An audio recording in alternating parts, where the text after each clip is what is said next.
کہیں کیا پولیس کسی کے بھی آرڈرز پہ پرائیویٹ سٹیزن جو رائٹ اور جن کا رائٹ ٹو پروٹیسٹ حوالہ بھی دیا سپریم کورٹ آف پاکستان نے، ان کی گاڑیاں توڑ سکتی ہے؟ سر ان کی گاڑیاں کیا توڑے، ان کے شیشے آپ نے دیکھا، ان کو ڈنڈے سے مارا. اب اس کی انکوائری ہو کہ آیا وہ کون سے آفیشل تھے، کون سی فورس تھی، کہاں کے لوگ تھے، ان کو کون لے کے آیا کون تھا جس نے کہا گاڑیاں توڑو؟ دیکھیے obviously ایڈمنسٹریشن پولیس اور ڈی سی کے ہی احکامات ہوتے ہیں، اور تو کسی کے احکامات نہیں ہیں کہ جناب یہ گاڑیوں کو توڑنا ہے. آپ نے گلو بٹ یاد ہوگا آپ کو، گلو بٹ بھی آیا تھا اور اسی انداز میں گاڑیاں توڑ رہا تھا اور الٹیمیٹلی انکوائری ہوئی. یہ جو آج کی پٹیشن آئی ہے پی ٹی آئی کی، یہ اسی تناظر اسی ججمنٹ کی روشنی میں آئی ہے کہ ہمیں سپریم کورٹ نے گارنٹی دی تھی. اب سپریم کورٹ میں ان کا کہنا ہے کہ جناب یہ آگے تھے. آپ کو یاد ہے رات کو 10:30-11 بجے اس میں ذکر بھی ہے کہ ایک اپلیکیشن موو کی جاتی ہے کہ شاید کوئی انہوں نے وائلیشن کی ہے، اور اس کا جواب ایک کر کے آ گیا. آج یہ جو ایف آئی آرز کی بات کریں آرسنل کی کہ جناب آگ لگا دی اور یہ ہوا، مجھے یاد ہے میں کورٹ میں بیٹھا تھا، وہاں پہ وہ چلی بھی تھی کلپس، اور ان کلپس میں جو بات ہوئی تھی، بات یہ ہوئی تھی کہ اگر وہاں پہ لیڈرشپ نہیں تھی، عوام کے ساتھ، بچوں کے ساتھ، عورتوں کے ساتھ معذور افراد آئے ہوئے تھے، فیملیز آئی ہوئی تھی، اور جو ٹیئر گیس کا وہاں پہ ہم نے دیکھا، اور کون سی ٹیئر گیس، کوئی ان سے پوچھنے والا ہے کہ وہ ایکسپائر ٹیئر گیس کے کیا؟ صرف ایکسپائرڈ نہیں، عمران خان صاحب تو کہتے ہیں کہ وہ دہشت گردوں کے خلاف استعمال ہونے والی اسپیشل وہ تھی، بلکہ سنا بھی دیتے ہیں کہ کیا کہا عمران خان صاحب نے. سے آئیے دیکھتے ہیں ناظرین.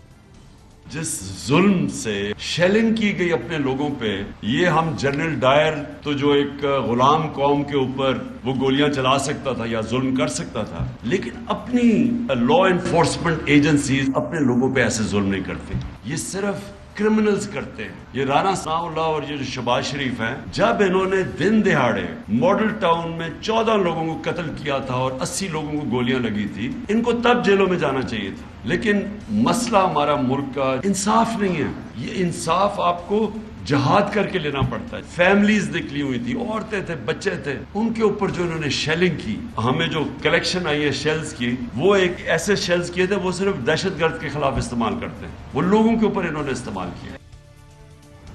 برشید شعیب رزاق صاحب، وفاقی حکومت کہہ رہی تھی، بیانات آئے کہ ہم وزیر اعلیٰ خیبر پختونخوا کے خلاف ایف آئی آرز کروائیں گے. یہی سلسلہ اگر دیگر پروونسز جہاں پہ کہ پی ٹی آئی کی حکومت ہے، کے پی میں ان کے خلاف ہو جاتی ہیں F I R, G B میں ہو جاتی ہیں، آزاد کشمیر میں، تو معاملات کدھر جا رہے ہیں حکومت کے؟ دیکھیں یہ تو معاملات بہت خطرناک ڈائریکشن میں جا رہے ہیں.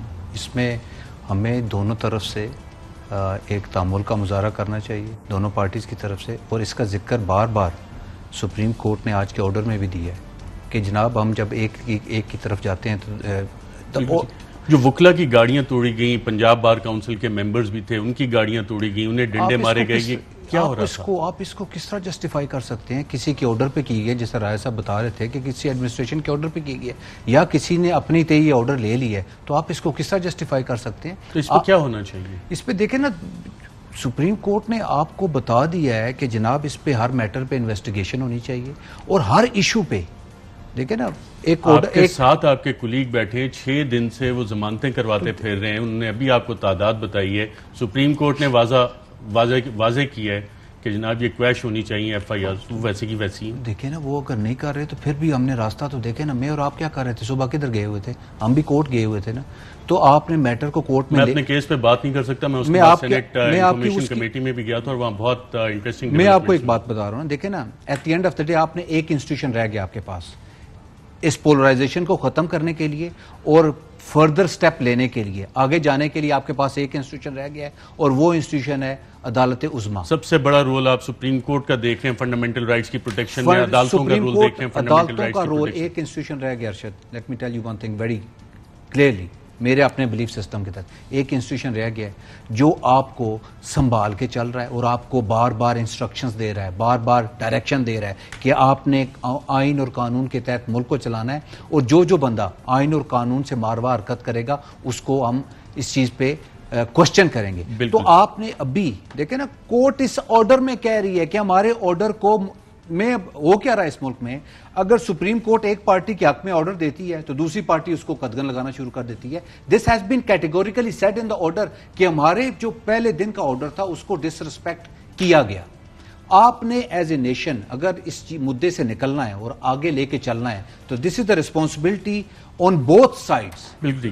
علی بخاری صاحب، honourable supreme court of Pakistan کے آرڈرز ڈس رسپیکٹ کیے جا رہے ہیں اور بیرسٹر صاحب کہہ رہے ہیں ایک ہی ادارہ رہ گیا ہے جس کی طرف اب لوگ دیکھ رہے ہیں، اور جس طرح کی سچویشن ڈیولپ ہوئی ہے، آپ کو لگ رہا ہے کہ کچھ خطرات بڑھ رہے ہیں یا کم ہوں گے، اور فنڈامنٹل رائٹس کی پروٹیکشن کا رول جو ہے وہ عدالتوں کا بڑھتا جا رہا ہے؟ ارشد بھائی، ایکچولی جب بھی فنڈامنٹل رائٹس کی بات آئے اور فنڈامنٹل رائٹس کے اوپر قدغن لگائی جائے تو اوبویسلی حالات خراب ہوتے ہیں. اس میں تو کوئی دنیا کے کوئی ملک بھی آپ دیکھ لیں، جب بھی فنڈامنٹل رائٹس کے اوپر بات آئے گی اور اس کے اوپر قدغن لگے گی تو حالات بالکل خراب ہوں گے. اس میں تو کوئی سیکنڈ اوپینین یا رائے والی بات نہیں.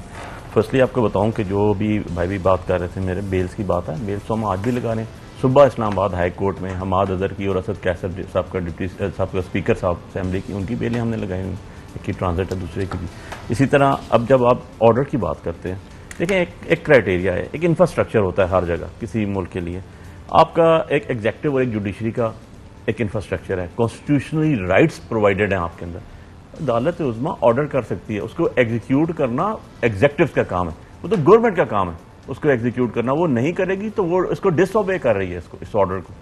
اگر ایک آنریبل سپریم کورٹ کہہ دیتی ہے کہ سارے قیدی جتنے بھی آپ نے رکھے ہیں ابھی ان کو اٹھایا ہے، ان کو جو بھی آپ کے ورکرز تھے کسی سیاسی پارٹی کے، ان کو آپ ریلیز کریں، تو وہ فورس پہ ریلیز ہونے چاہیے. اگر وہ نہیں ہو رہے، میننگ بائی کہ اس آرڈر کو ڈس اوبے کیا جا رہا ہے. اور جب آرڈر ڈس اوبے کریں گے اور آرڈر فنڈامنٹل رائٹس کے اوپر ہو، اور آپ کو یاد ہوگا کہ اس سے نیکسٹ ڈے پھر گورنمنٹ نے ایک کنٹیمپٹ پٹیشن موو کی جس میں لارجر بینچ بیٹھا جس کو honourable chief justice of Pakistan نے خود ہیڈ کیا. اس کے آپ کو الفاظ میں ریپیٹ نہیں کرتا ہوں، لیکن ذرا آرڈر پڑھ لیجیے کہ اس میں گورنمنٹ کو انہوں نے کیا کیا انسٹرکشنز دی اور کیا کیا کس طریقے سے انہوں نے اس کے بعد کہا کہ ہمارا آرڈر، ہمارے آپ کی لیڈرشپ تو پہنچی نہیں ڈی چوک، وہ تو پیچھے تھی. آپ نے شیلنگ کن پہ کی؟ بچوں پہ، نہتے لوگوں پہ. اگر کوئی وہاں کھڑا ہوا ہے ڈی چوک میں، وہ کہتا ہے اچھا ٹھیک ہے میں نے پریزیڈنٹ ہاؤس دیکھنا، کیا آپ اس کو کہیں گے نہیں دیکھ سکتے، تم یہاں آ نہیں سکتے، تم یہاں جا نہیں سکتے؟ کون سی freedom of expression, freedom of speech, freedom of association, ساری چیزیں کدھر گئیں؟ اہم ترین خبریں اب ایک کلک کی دوری پر. ہر لمحہ باخبر رہنے کے لیے سبسکرائب کریں ہمارا YouTube چینل. اپنے موبائل فون سے ملکی اور بین الاقوامی اہم خبروں تک رسائی کے لیے ڈاؤن لوڈ کیجیے موبائل ایپ. باموثوق ذرائع سے مصدقہ خبروں، تجزیوں اور تبصروں سے مستفید ہونے کے لیے وزٹ کیجیے پاکستان کی سب سے بڑی news website. ARY news پہنچا رہا ہے خبریں سب سے پہلے آپ تک، تاکہ آپ رہیں ہر لمحہ باخبر.